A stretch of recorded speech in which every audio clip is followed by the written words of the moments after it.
Assalamualaikum warahmatullahi wabarakatuh. Selamat pagi anak-anak, apa kabar hari ini?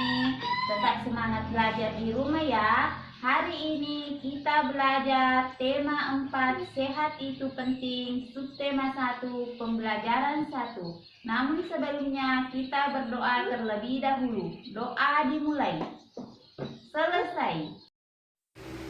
Adapun tujuan pembelajaran yang akan kita capai hari ini yaitu 1. Siswa dapat memahami tentang sistem peredaran darah manusia. 2. Siswa dapat membedakan antara sistem peredaran darah besar dan peredaran darah kecil. 3. Siswa dapat memahami organ peredaran darah pada manusia. 4. Siswa dapat memahami ciri-ciri pantun. 5. Siswa dapat membuat pantun sebagai bentuk rasa syukur terhadap Tuhan Yang Maha Esa. Mengalirnya darah di dalam tubuh disebut sistem peredaran darah. Sistem peredaran darah merupakan suatu sistem yang berguna untuk menyalurkan berbagai zat penting seperti nutrisi dan oksigen dari jantung ke seluruh tubuh.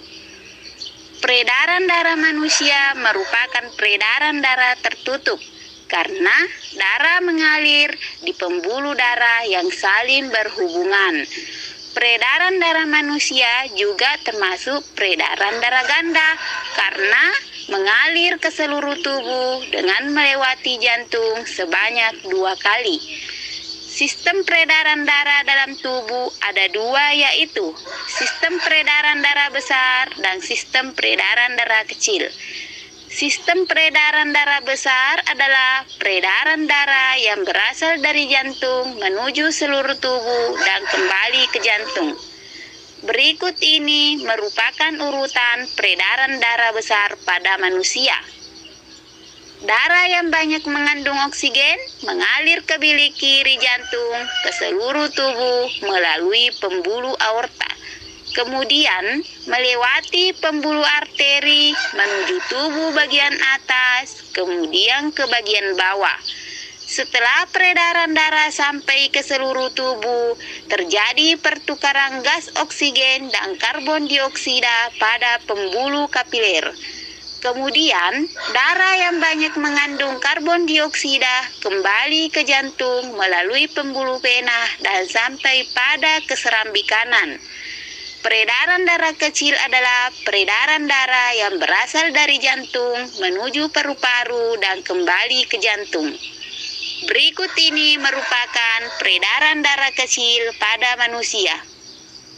Darah yang banyak mengandung karbon dioksida mengalir ke bilik kanan menuju paru-paru melalui pembuluh arteri pulmonalis. Kemudian, dalam paru-paru terjadi pertukaran darah yang banyak mengandung karbon dioksida dengan darah yang mengandung oksigen. Darah yang banyak mengandung oksigen kembali ke jantung melalui pembuluh vena pulmonalis dan sampai pada serambi kiri. Jadi, kita sudah membahas tentang sistem peredaran darah pada manusia. Selanjutnya, kita pelajari organ-organ peredaran darah pada manusia. Yang pertama, jantung. Jantung merupakan organ tubuh manusia yang berfungsi memompa darah ke seluruh tubuh.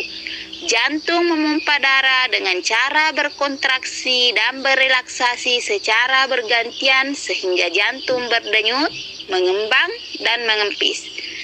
Jantung terletak di dalam rongga dada sebelah kiri.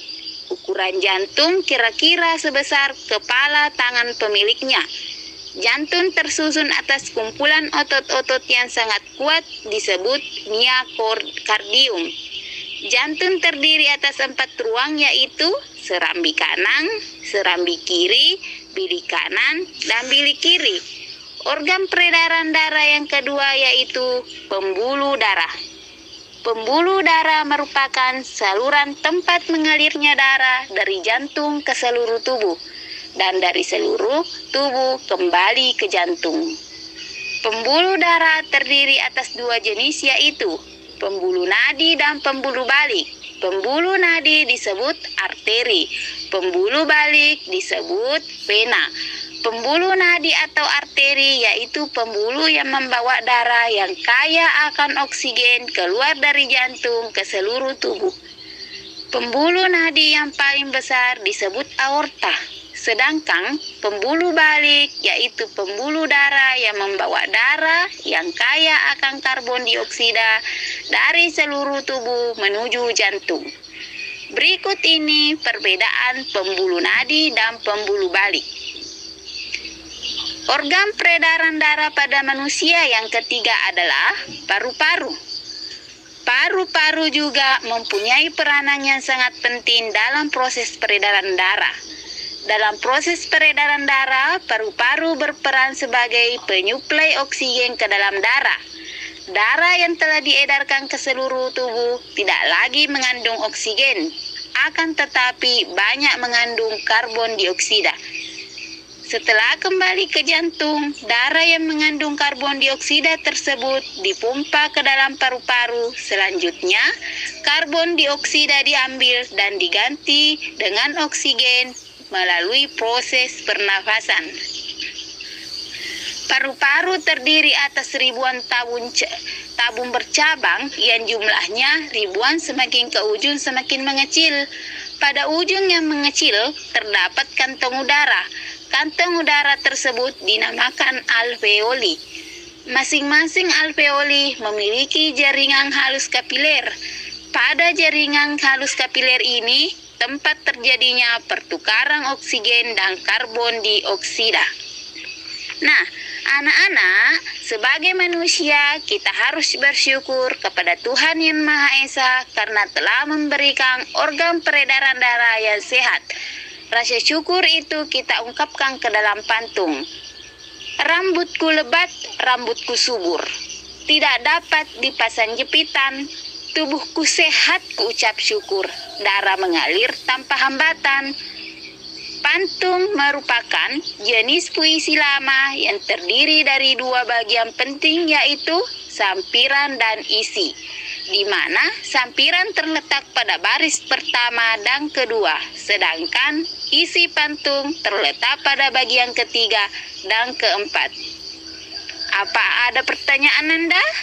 Demikian pembelajaran pada hari ini. Semoga apa yang saya sampaikan dapat kita pahami dengan baik. Tetap semangat ya Nanda. Ingat, kerjakan LKPD yang saya bagikan di link WA Group.